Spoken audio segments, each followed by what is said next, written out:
fridge.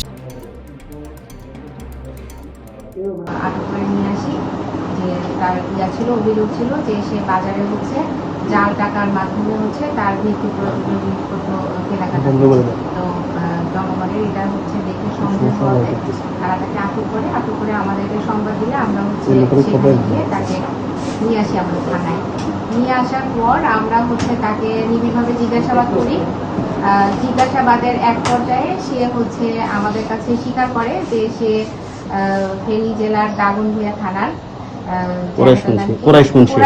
মুন্সির ওখানে হচ্ছে একটি কম্পিউটার দোকানে সে হচ্ছে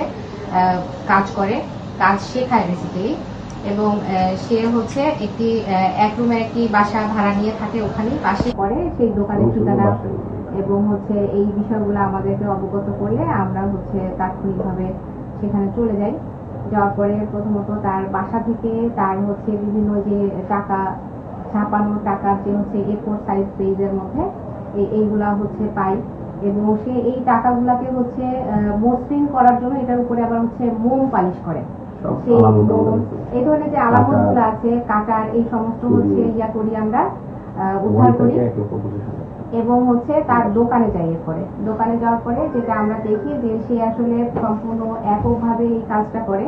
তার পেন ড্রাইভের মধ্যে হচ্ছে সে তার এই ডকুমেন্টসটা যে গ্রাফিক্স ডিজাইনটি করেছে সেটি রেখেছে, এবং সে যখন একা হয় তখন আসলে হচ্ছে সে ওই টাকাগুলো হচ্ছে প্রিন্ট করার কাজটা করে রাতে, গভীর রাতে, কিংবা হচ্ছে যখন একা থাকে।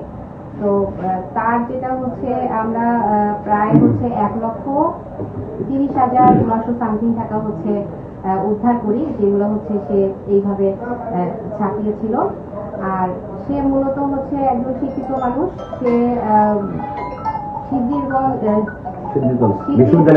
বিশ্ববিদ্যালয় থেকে হচ্ছে পড়াশোনা করেছে অ্যাকাউন্টিংসে, এবং পরবর্তীতে সে এই বিষয়টাকে হচ্ছে সে বিভিন্ন জায়গায় হচ্ছে গ্রাফিক্স ডিজাইনের কাজ শেখে, এবং সে তার এই প্রতিভাটাকে হচ্ছে ভালো কাজে না ব্যবহার করে দেখা যায় যে সে চিন্তাই করে যে আমি এইভাবে হচ্ছে জাল নোট হচ্ছে ছাপিয়ে এটা হচ্ছে বাজারে চালিয়ে সে ওখান থেকে লাভবান হওয়ার জন্য এককভাবে এই কাজটি শুরু করে বলে আমাদের কাছে সে হচ্ছে স্বীকার করে।